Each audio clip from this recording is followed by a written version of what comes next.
Abandon all hope, ye who enter here. These are the ominous words which Dante claims were engraved upon the gates of hell, as told in his seminal work, Inferno. If you've read my previous accounts charting my own journey through hell, you will realize that my experience was somewhat different to that of the famous 14th century Florentine poet. I never saw this sign or read the inscription, and the stark warning wasn't exactly accurate in my case. Dante and I have little in common.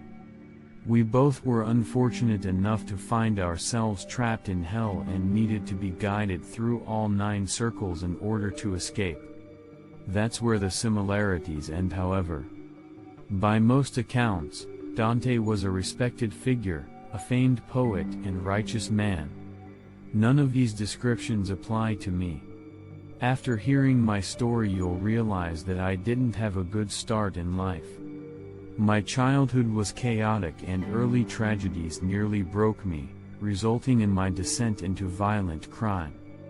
On each level of hell I visited, I was confronted by a ghost from my past, all bringing back painful memories of loss and shame.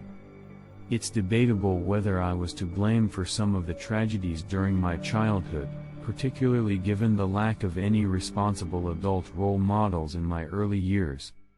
However, the sins I committed in my later life are inexcusable, and sadly, my worst crimes did come back to haunt me during my descent through the 8th and 9th levels. You will learn my worst secrets during this 4th and final part of my hellish odyssey.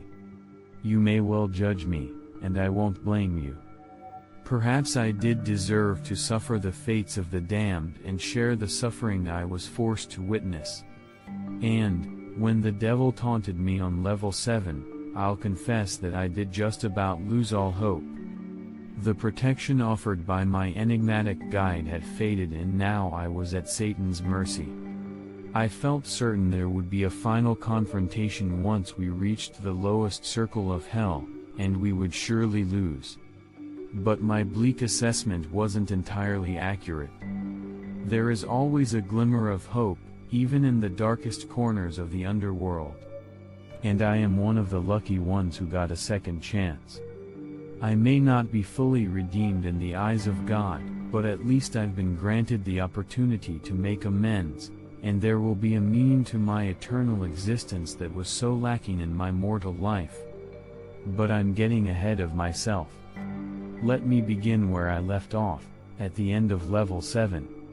You'll recall that my guide and I were sucked into a vortex, pulled down to an uncertain fate as we were forced to listen to the devil's hateful laughter and taunts. There was a swirl of chaos before everything went black, and the next thing I remember was being shaken awake by the long-suffering attendant. I felt groggy as I glanced up at the old man, noting how the spark in his eyes hadn't quite extinguished. He'd been on death's door during our arduous trek through level 7 but appeared to have summoned an inner strength. He helped me to my feet as I got myself together and surveyed our surroundings. We stood in front of what I can only describe as a massive crater in the desert floor, a gaping hole in the ground that must have been several miles in diameter. We were at the very edge of the precipice, facing a steep drop. I didn't want to look into that hellish void because I knew whatever was down there wouldn't be good, but the attendant guided me to the very edge and prompted me to see what lay below. What I saw was a vast cavern, many hundreds of feet deep and shaped like a funnel, with circular ledges descending down to what looked like a body of water or ice at the bottom. The cavern was dark and deep, but I could observe people or beings moving on each ledge, and I heard god-awful screams, as thousands of damned souls cried out in pain and fear. Level 8, Fraud. My guide explained, his voice weary and croaky, also known as Male Bolge.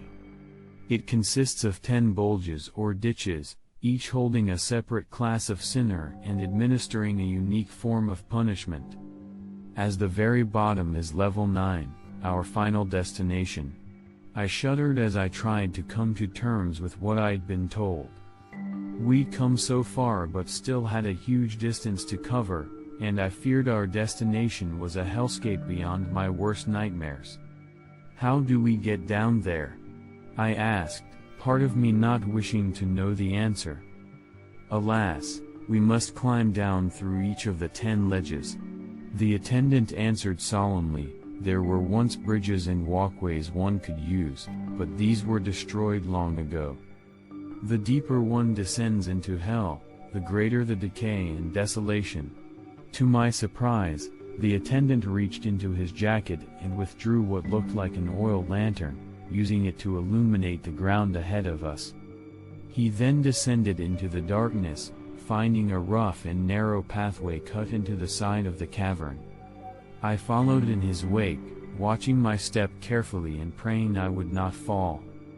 The blood-curdling screams grew worse as we descended, and it became quite impossible to drown them out. We soon reached a substantial ledge about the width of a football pitch, which I assumed was the first sublevel of Male Bolge. At this point I could hear pained cries and footsteps emanating from the darkness, the sounds interspersed with lashes from a whip and the roar of something hideous. As if by magic, the attendant was able to increase the light emanating from his lantern, thus revealing the appalling scene before us. What I witnessed was a line of naked wretches chained together, their bodies emaciated, and backs scarred by many lashes. They kept their heads down as they marched single file in a circle, forced to walk the circumference for all eternity. That is Malakota, leader of the 13 demons who patrol level 8. These beasts will harass and threaten, but they will not harm us, if only because our souls are promised to their master. I shuddered upon hearing this, not knowing whether to feel relief or terror. It seemed clear that the devil had special plans for us, and that couldn't be good. We soon left Malakota and his victims behind as my guide sought out and found the pathway leading down. I had time to think during our descent and asked him a question. "You say level 8 is fraud. This seems like a pretty tame sin compared to what we've seen before." I winced upon remembering the twisted horrors of Dis and the burning sands of violence, not to mention the sickening revelations the devil had revealed to me. How can they justify such harsh punishments for this crime? The attendant nodded his head and appeared deep in thought for a moment, before he answered. "In hell, it is rare for the punishment to be proportionate to the mortal sin. The devil has a twisted sense of justice after all. But you think of fraud in a literal or legal sense. Think instead of those who peddle poisonous substances or ideas, and the thousands of lives they destroy. These are the type of people you find on level 8. This will become clear to you before we leave." I nodded my head in acknowledgement. He hadn't exactly answered my question, but I knew this was as much information as I would get from him. And, based on previous experience, I expected to encounter a ghost from my past somewhere here on level 8. When we reached the next ledge, the smell was almost unbearable, the fumes so toxic that I could hardly breathe. The attendant seemed unaffected by the foul stench as he lit up the scene, revealing a literal river of shit which flowed in a circle. To my horror I saw many damned souls trapped in this foul stream, desperately crying out in disgust before they sank underneath, their bodies consumed in human excrement. Thankfully we didn't stay long on this gross sublevel, as my guide led us downwards, although the stench remained in my nostrils until we reached the next circle. But the horrors inevitably grew worse as we made our slow path downwards, ledge by ledge. I wished we could proceed in darkness and at least be spared the appalling sights of torture and suffering, but the attendant insisted on lighting up each and every sublevel. It was as if he wanted me to witness all the horrors in their entirety, to soak in the brutal cruelty inflicted by the minions of hell and the vile and twisted worlds they'd created. The third ledge contained a circle of prisoners chained upside down against the rocks, the bare soles of their feet burnt by hot oils carried and poured by a team of cackling harpies. They clearly took joy in the suffering of their victims. Number 4 was populated by people with their necks twisted unnaturally by 180 degrees, so their heads faced backwards. They struggled to walk the ledge, wandering aimlessly in circles as they searched in vain for some respite. Occasionally, a disorientated victim would stumble over the edge, falling to an uncertain fate. One woman staggered over to me, her bloodshot eyes full of pain and fear. She tried to speak, but her vocal cords must have been twisted beyond use, and so she could only mouth her plea for help. To my shame, I pushed her away and kept on moving. Once we descended to the 5th ledge, the attendant put a firm hand on my shoulder, warning me to stand back. What we witnessed was another river flowing in a circle, this one filled with what appeared to be burning tar. There were people inside, their bodies melting as they struggled to keep their heads above the surface. This was horrific enough, but what concerned me more were the hideous creatures patrolling the riverbanks, demons of a similar shape and size to Malakota, stomping along on their mighty hooves and swinging grappling hooks as they mocked the burning victims.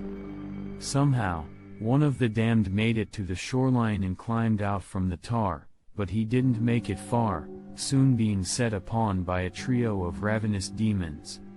I watched on in horror as they affixed hooks to his body and pulled in opposite directions, ripping the poor bastard into 3 parts. And, as if that wasn't bad enough, they proceeded to feast upon his raw flesh, greedily stuffing their mouths with his limbs, head and torso until there was nothing left. Malakota's underlings.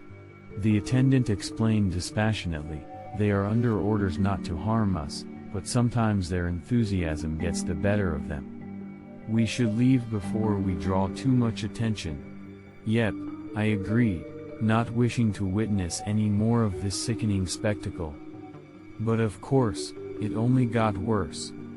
At first glance, the 6th ledge appeared almost identical to the 1st, with a single file line of chained prisoners slowly marching in a circle, as they were encouraged by a huge demon, similar to Malakota.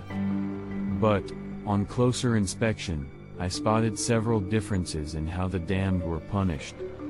While the sinners on the 1st ledge were naked and emaciated, those on this sublevel all wore heavy, body-length coats adorned with heavy metal weights. Clearly, they struggled to perform the forced march given the heavy burden they were forced to carry. From what I could see, some of the victims could hardly stand, let alone march. I thought that at least their heavy robes would afford them some protection from the constant beatings.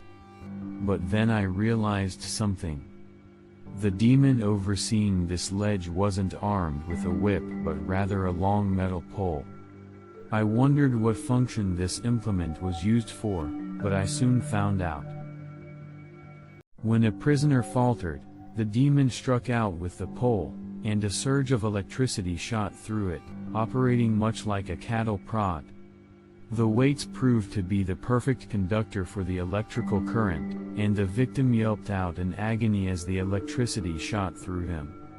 The demon cackled cruelly before moving on to its next victim, pausing briefly to cast us a hateful glare, snarling aggressively before continuing his grim task. We didn't linger and soon rejoined the path through the cavern. The 7th Bolgia turned out to be the most bizarre and twisted yet. It took me a moment to figure out what was going on. While the previous levels were violent but ordered, this ledge appeared to be in anarchy, as victims ran amok in a blind panic. I soon realized why. Hundreds, perhaps thousands, of bright red snakes were slithering across the rocks, attacking every damned soul they could reach, leaping up and biting exposed skin, their venomous fangs plunging deep into their victims' flesh. The damned screamed out in pain as they were bitten, but that wasn't the worst of it. Because within seconds of being bitten, these wretches began to physically transform, their flabby skin turning into hard scales, their limbs inexplicably disappearing, and their heads transforming into those of serpents. Before long, all had morphed into grotesque monstrosities, half human and half snake. And so, they joined their former attackers, slithering aimlessly across the rocks. There was no escape for the victims other than to jump off the edge. I'd seen this happen before on the previous ledges and wondered what happened to those who fell. I suspected it was nothing good. I was so transfixed with watching the horrific scene that I almost missed the coming attack. I heard an ominous hissing and looked down to see a snake rapidly approaching, its dark eyes focused upon me, and its fangs extended, ready to bite. I found myself frozen in fear, unable to shift from the spot as the assault played out in slow motion. But thankfully my guide and protector was on the ball, as he leaped forward and trampled the snake under his boot, before reaching out and snapping its spine with a single movement. "Foul creatures," he said, while briefly examining the body before tossing it away, "treacherous and full of venom. Much like the souls condemned to this ledge. We should go." I was impressed by the attendant's swift actions, particularly given how weak he'd seemed back in the seventh circle. Still, I couldn't shake my concerns about my enigmatic guide. He didn't seem to have inherited a new burst of life but had rather tapped into a last reserve of strength, one that would surely run out. Then there were the seeds of doubt planted in my head by the devil. Who was the attendant really? What was his story and motivation? I really didn't know anything about him, not even his name. But, on the other hand, I had no idea what lay ahead and so didn't think it was an option to go solo. Therefore, I continued to follow the path he led me down. There was no need for the lantern on the 8th Bolgia as the entire ledge was lit up by bright flames. Initially the scenes on this sublevel reminded me of the 6th circle, heresy. As before, the victims were encased in coffins built into the rock walls, chained up so they could not escape. On heresy, the damned were incinerated by a fire-breathing dragon. This was not the case here, as the flames emerged from inside the individual coffins, like a form of spontaneous combustion. But the punishment seemed far worse than before, because the victim's agony was extended well beyond what should have been physically possible. They burnt like lumps of coal, their bodies taking an eternity to disintegrate into ash. And the poor bastards were conscious through it all, their awful screams filling the air as my nostrils were filled with the foul stench of burning flesh. I didn't even ask what these people had done to deserve such a terrible fate. Frankly, I didn't want to know. We'd been lucky up to this point, observing the punishments and tortures inflicted upon others whilst escaping unscathed. But our luck ran out on the 9th Bolgia. When we walked out onto the ledge we witnessed a familiar sight, a line of downtrodden and beaten sinners, chained together and walking in an endless circle around the precipice. The difference on this sublevel was that the sinners all had terrible wounds, deep cuts in their skin and chunks of their flesh cut off. I soon saw the beast who'd inflicted these grievous wounds, yet another horned and hooved demon, standing at over 15 feet in height and brandishing a flaming sword at least the length of a man, which he used to inflict terrible injuries upon his victims, striking out and slicing them like they were slabs of meat. But no matter how hard a victim was hit and how severe their wounds, they kept on moving, at most emitting a pained cry and stumbling before rejoining the circle and continuing their futile march. At first the scene appeared to be nothing more than another sickening sight to add to the menagerie of torture and suffering we'd already witnessed, but the situation soon took a turn for the worse. The sword-wielding demon soon spotted us and reacted with rage to our presence in his realm. I watched with concern as his eyes burned with fury and he roared, advancing upon us with his sword raised. I remembered what the attendant had said, that the demons on this level wouldn't harm us, because we were promised to their master. But clearly this son of a bitch hadn't gotten the memo. He charged at us, roaring louder as he swung his mighty sword. As always, the attendant stepped forward, showing no fear as he stood his ground and confronted his attacker. I was sure he'd pull something out of the bag at the last moment and produce some magic trick to halt the demon's attack, but his luck ran out. The demon sliced downwards with his sword, seeking to cut his victim in half. Fortunately, the attendant moved at the last possible second, falling backwards as the sword came down. I don't know what came over me in that moment, but I experienced a surge of adrenaline as I rushed forward, putting myself between the attacker and his victim. I glared up at the beast, meeting his hateful gaze and screaming out in defiant anger. "Leave him alone, you ugly motherfucker." I didn't expect my rash words to do any good, but surprisingly the demon seemed shaken by them. His eyes widened and his sword dropped, and he snarled at me before retreating, returning to his work in tormenting the trapped souls. I couldn't believe my ruse had worked and so stood there in astonishment for a moment, before the attendant's pained groans brought me back to reality. Running back, I kneeled down to be by his side and examined his wounds. The demon hadn't succeeded in chopping my friend in half, but he had inflicted a nasty wound from his chin to his abdomen, a cut not so deep to be immediately fatal, but certainly serious enough to disable the old man. But to my surprise, the attendant actually smiled as he looked up at me and whispered words of encouragement. "You did well, my friend," he said. "Your choice of language was rather crude, but it had the desired effect." I didn't dwell on what he said, instead examining the man's wound. "You can't go on like this," I stated. "But I must," the attendant replied. "We are so close, and soon my burden will be lifted. Now please, help me to my feet." I didn't like it but could see no other choice but to comply with his wishes, and so I helped him to his feet and supported him as he directed me towards the path leading to the final sublevel of the 8th circle. I held the attendant up, supporting his frame as we struggled onto the final ledge. I really didn't know what to do at this point and suppose I was just on autopilot, having no other option but to trudge on. I do think there was already a change in me.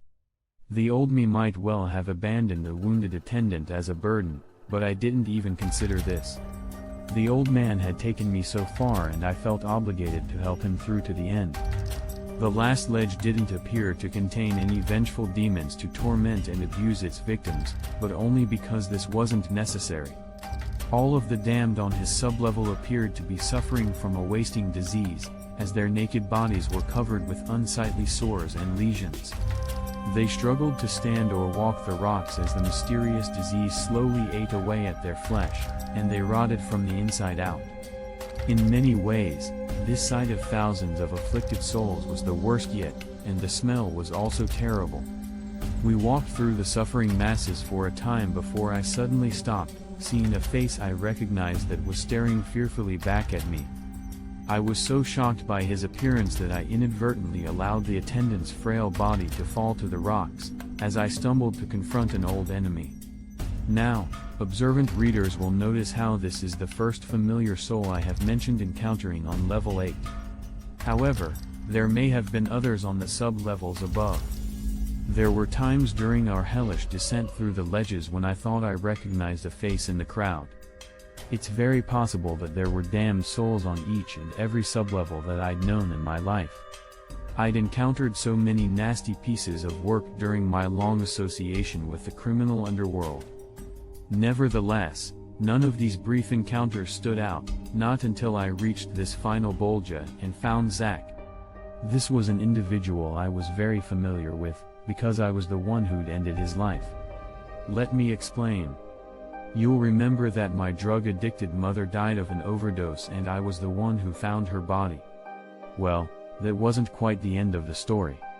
I didn't go out looking for vengeance straight away. The way I saw it, my mother had done this to herself. But then I started hearing stories on the streets, rumors of a series of overdose deaths, all linking back to the same dealer. This was Zach, who'd been my mother's regular supplier. It seemed he'd been selling a bad batch, poison that killed a dozen of his customers. I didn't know whether the deed was intentional or not, but it didn't sit right with me, and so I decided to pay Zach a visit. I confronted him at a cracked den where he dealt out of, and the conversation soon turned ugly. What happened next was a blur in my memory. I remember him going for a gun and I went for him, initially acting in self-defense. What followed was a brief but violent struggle which ended with Zach dead. It hadn't been my intention to kill him, but that's how it turned out, and I was left with a corpse to dispose of. Zach had been punished in life but was still suffering in the afterlife, with his body diseased and his skin covered in bleeding sores, as he looked up at me with pitiful eyes. I didn't want to feel sympathy for him but couldn't dismiss the role I'd played in his untimely death. This was the first time I'd killed anyone, and that's something you can never take back. He opened his bone-dry lips in an attempt to speak, but the only sound which came out was a pained groan. I overcame my disgust and reached out to touch him, hoping his body would disintegrate into ash, as had been the case in my previous encounters, but instead something very strange happened. Suddenly, I was transported to another place, a location I remembered from many years before. The squalid, dirty apartment was exactly how I recalled, right down to the stench of decay and desperation.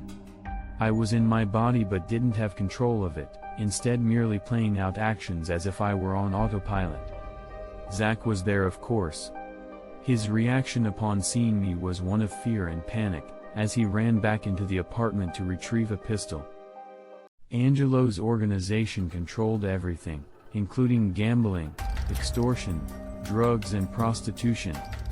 They called him the Butcher, and he was said to be responsible for dozens of murders over the years, either committed by his own hands or on his orders. But, despite his long criminal history, Angelo had never spent a day in prison. Some say he had the police and judges on his payroll, while others claim he made a deal with the devil. In any case, Angelo had died peacefully in his own bed shortly after his 85th birthday. And now here he was, at the very lowest level of hell. And I knew exactly why he'd ended up here. "What's the matter, kid? Cat got your tongue?" Angelo mocked. "What do you want from me?" I whimpered, fearing I already knew the answer. "Come on, you're a clever kid. You know why you're here, and what connects us." I shook my head, finding myself unable to speak. It was left up to Angelo to prompt me. "The time has come. This is your destiny. Touch my dead flesh and you shall see." I didn't want to but found myself unable to resist. Reluctantly, I reached out and touched his ice-cold skin, and in an instant I was dragged back to another place in time. A dark alley, late at night. Two thugs were kicking and punching me hard. I could feel every blow and was experiencing the pain for the second time. Angelo walked towards me as his men held me back. He looked down upon my beaten body with utter contempt. "You thought I wouldn't find out, didn't you? The cops might not know who killed Zach, but I do. That son of a bitch was one of my top earners, and you took him out. Now you've got to pay." I shuddered as the pain shot through me, and my whole body shook as I begged for my life. Angelo laughed cruelly as he delivered his final verdict. "Relax, kid, it's your lucky day. I've got a way out for you. One little job and your debt's paid off." I didn't like the sound of this but was desperate and scared. "What do you want me to do?" I asked meekly. Angelo's smile wavered and the expression on his face turned deadly serious. "There's someone causing problems for my organization. He's a real thorn in my side. I need him taken care of." I gulped in dismay. It was clear what Angelo meant, but why would he ask me to kill a man? Why me, when he had a whole army of hitmen at his disposal? I soon got my answer. The gangster pulled a photograph from his jacket pocket and held it up to the light so I could see.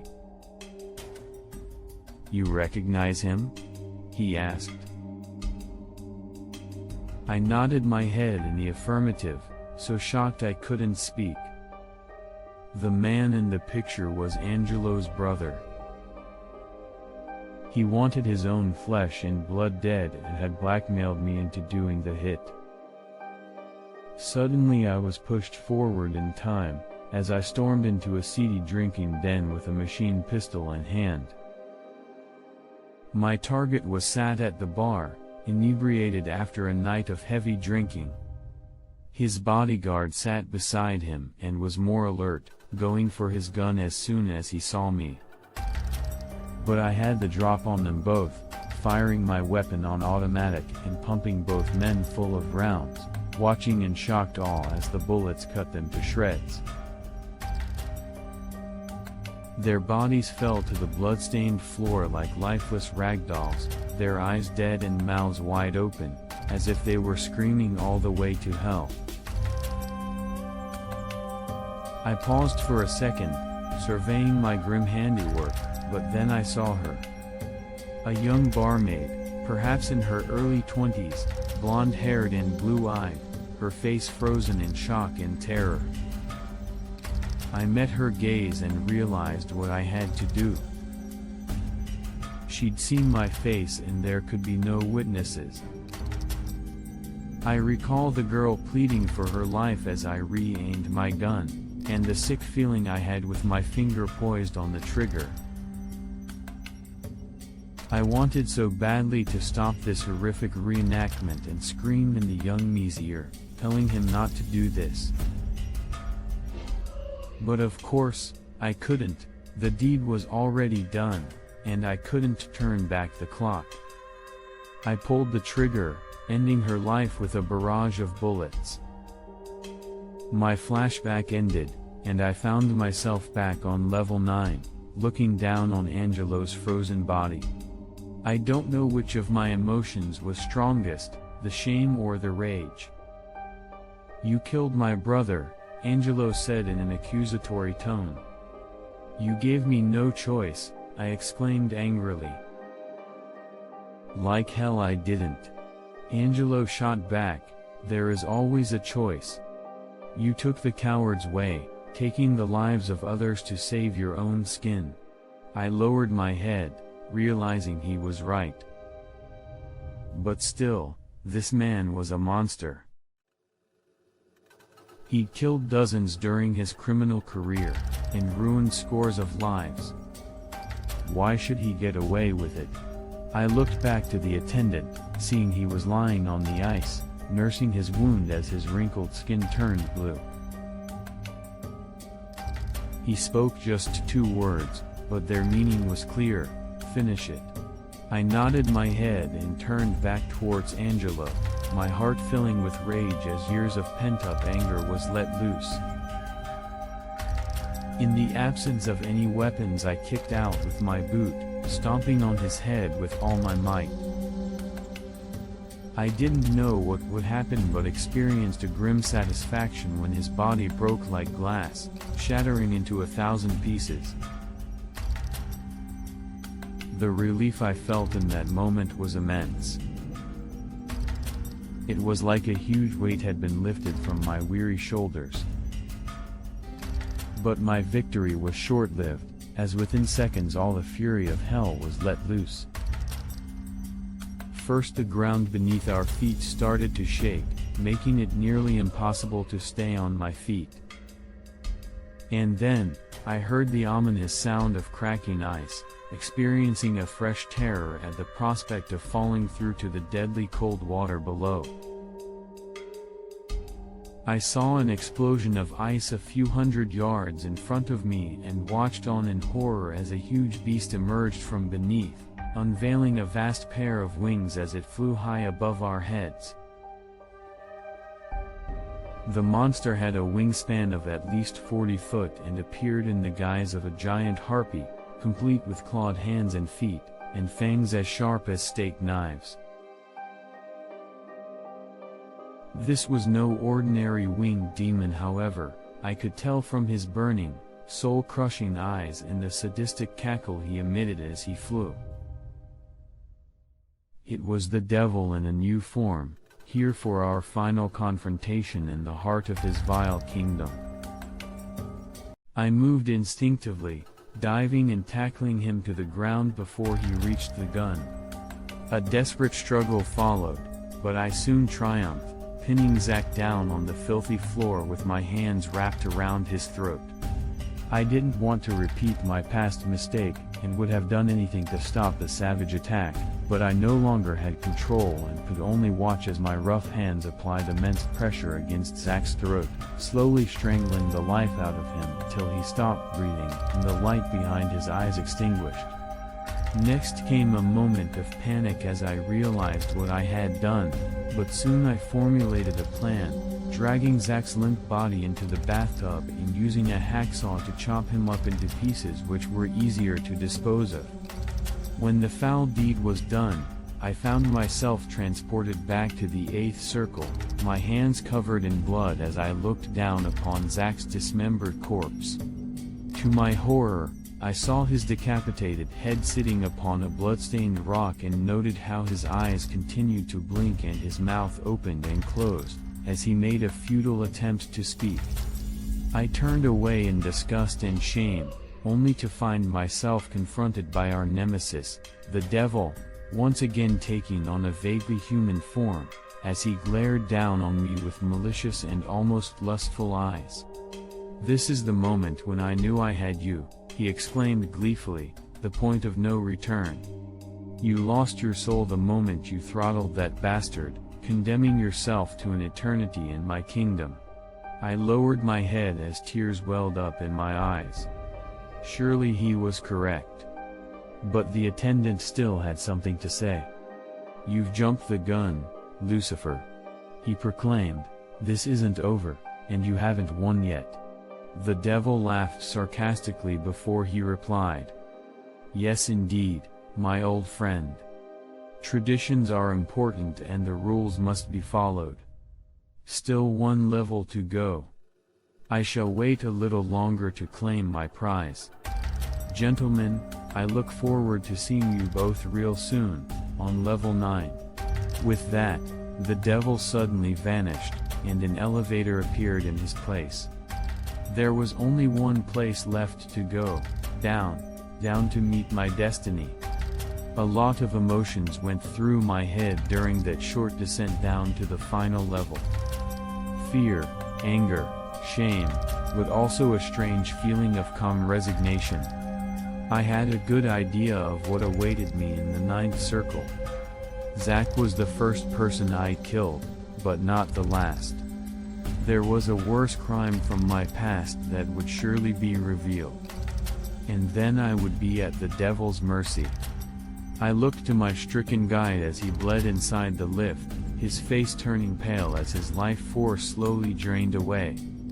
The poor man could hardly walk, let alone protect me. And perhaps this was the way it should be. Maybe I deserved the fate which awaited me. One thing was for sure. By this stage in my hellish journey, I was both physically and mentally drained and felt resigned to whatever lay ahead. The terrors of level 9 began sooner than I'd expected, as we were accosted as soon as we stepped out of the elevator. The first thing that hit me when the doors opened was the extreme cold, an icy chill unlike anything I'd experienced on the previous levels. I needed to support the wounded attendant as we walked out, and so almost missed the coming attack, only prompted when my guide cried out, get down." We ducked just in the nick of time, as a huge club as thick as a log swung just above our heads. In a panic, we scurried off the rocks and onto a large body of ice, looking back to see our attacker. Behind us was a giant, not a demon as such, but a humanoid of immense size, about 25 to 30 feet in height with bulging muscles and face red with rage. I watched with concern as he swung out with his improvised weapon, but thankfully we were now beyond his reach. Upon closer inspection, I realized his huge body was restricted by heavy iron chains, securing him to the spot. The giant roared in angry frustration but had missed his opportunity to crush us. "Ugly and dumb brutes," the attendant said, as he struggled to speak due to his pain. "They guard the entrance to the 9th circle but cannot pursue us." We turned our backs on the chained beast and looked ahead. Level 9, Treachery. My guide confirmed, otherwise known as Cocytus. The final stop on our journey. Our fates will be decided here, one way or another. I gazed out onto a vast frozen lake, a surface of blue ice that would almost have been beautiful, had it not been for the horrific setting. As we cautiously walked across the thick ice, I looked down to see the damned souls trapped underneath naked bodies frozen solid and unable to move, but somehow still alive, their ice following us as we walked over their icy graves. Here dwell the worst traitors and human monsters of all time. The attendant explained, they live alongside the worst traitor of all, the angel who rebelled against God and was cast out of heaven to live his eternal existence in shameful exile. I didn't need to ask who he was referring to, but the Lord of Hell wasn't quite ready to see me. He had one last surprise to spring before our final confrontation. We struggled along for some time across the freezing ice before I saw him. At a distance I could see an elderly man with white hair, a cruel smile, and piercing eyes. Only his head and shoulders were visible, as the rest of his body was below the ice, meaning he couldn't move from his frozen tomb. He was still conscious, however, following my progress with his predatory eyes and opening his blue lips to speak. "Well, well, look who's finally shown his face. It's been a long time, kid, but I'm sure you still remember me." I did, of course. This was the man who'd condemned my soul, making me commit a heinous act that could never be forgiven. His name was Angelo, but this man was no angel. In fact, he'd been a gangster while alive, a mob boss who ruled over the criminal fraternity in my home city with an iron fist. I didn't attempt to run or hide as the winged beast approached, soaring through the cold air and heading straight for me. This was always going to be the final chapter. I realize this now. When we first began our journey, the attendant had promised he would do everything in his power to get me home. Perhaps he'd meant it too, but I now believe the devil was always one step ahead. He'd drawn us down here to the lowest depths of hell, biding his time until he grew strong and we grew weak. In this scenario, he was the predator and I was the prey. And maybe, when all's said and done, this was my deserved fate. After all, I was a sinner and a killer, and no number of excuses could make up for my crimes. Clearly, this was what the devil wanted me to believe, as he hovered over us and delivered his final message in a booming, inhuman voice. "Did you really think this would be the end of it? That you could walk away from this? Oh no, my friend, that's not how it fucking works. You're a sinner of the worst kind, and that means you belong to me. Your soul is mine to torment for all eternity. He is not yours yet," came the thunderous response. I turned around in astonishment to see my long-suffering guide, still bleeding but somehow now standing, his wrinkled face filled with a fresh vigor and an angry defiance. The devil didn't take his warning seriously, however, merely laughing in his face. "You old fool. Haven't you learnt your lesson yet? You have no power here. Just look at yourself, such a pathetic old man.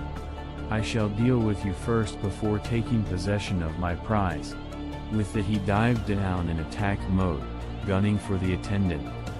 I don't know why, but in that moment I experienced an unprecedented surge of bravery as I placed my body between the stricken attendant and his winged attacker. The devil looked down on me with scorn, striking me so hard that my body slid across the ice. "I will deal with you later," he exclaimed, before once again turning his attentions towards the attendant.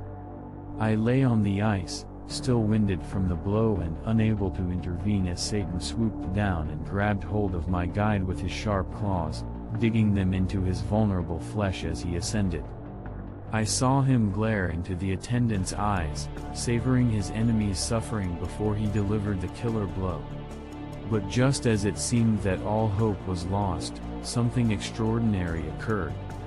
My attention was drawn upwards by a heavy clapping that sounded like thunder. I looked past the 10 ledges we had just negotiated and up to the surface, wondering what the hell was going on. A moment later, there was a blinding light that forced me to look away. And there followed the lightning strike, more powerful and intense than anything I'd ever seen. A huge bolt struck the attendant head-on, using him like a human electric rod. The lightning strike wasn't a one-off, however, as the powerful current surged through my guide's limp body. He served as an unlikely conductor, the electricity passing through him and into the devil, who still held my friend aloft. Next, I heard a piercing shriek of pain from the devil's mouth and looked on in astonishment as his hands burned and he transformed again, back into his human form.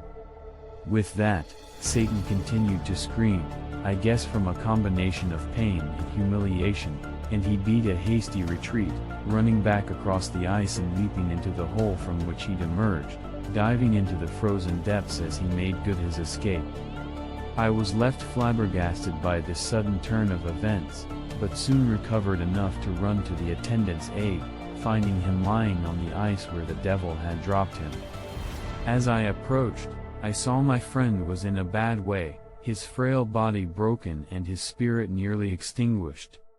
I took his cold hand and tried to revive him with words of encouragement. "You did it, old-timer. You beat the bastard on his own turf." The attendant glanced up at me with exhaustion as he struggled to speak. "I did nothing," he replied, "I was merely a vessel for God's power." The devil has no answer when faced with the Lord's divine strength. Now, there is only one more task for me to complete before I move on to a different place. I must fulfill my promise to you. "But I don't understand," I exclaimed in frustration. "There are still so many unanswered questions." The attendant smiled thinly in spite of his pain. "You once asked who I was during my mortal life," he said. "The truth is, I was once just like you, a sinner of the worst kind. But I was given a second chance, just like you have been." I shook my head, gripping the attendant's hand tighter as I asked the obvious question. "But, why me? Why should I be shown mercy, when so many others continue to suffer?" The old man surprised me by emitting a muffled laugh. "You think you're being shown mercy? Far from it. When your time comes, you shall take over my role, guiding sinners through the 9 levels, witnessing unspeakable acts of cruelty, and fighting an endless battle against Lucifer which you cannot win. Believe me, this is a punishment, not a reward." He paused, unable to finish his sentence as he coughed up blood. "The time has come, remember what I told you." Those were his last words, as he stared into my eyes with an uncharacteristic emotion. I stifled a tear and muttered just 2 words in reply, "Thank you."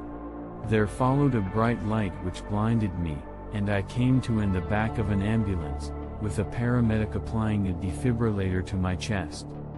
I was back from the dead, unceremoniously returned to the mortal plane. But the news was far from good. They took me to hospital where the doctors ran a series of tests.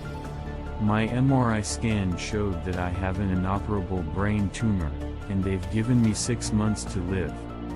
And so that's that. I know I'm going to die soon, but find myself in the unique position of knowing what will happen to me after. But, after all the shit I've done in my life, I kind of like the idea of having a purpose in the next world.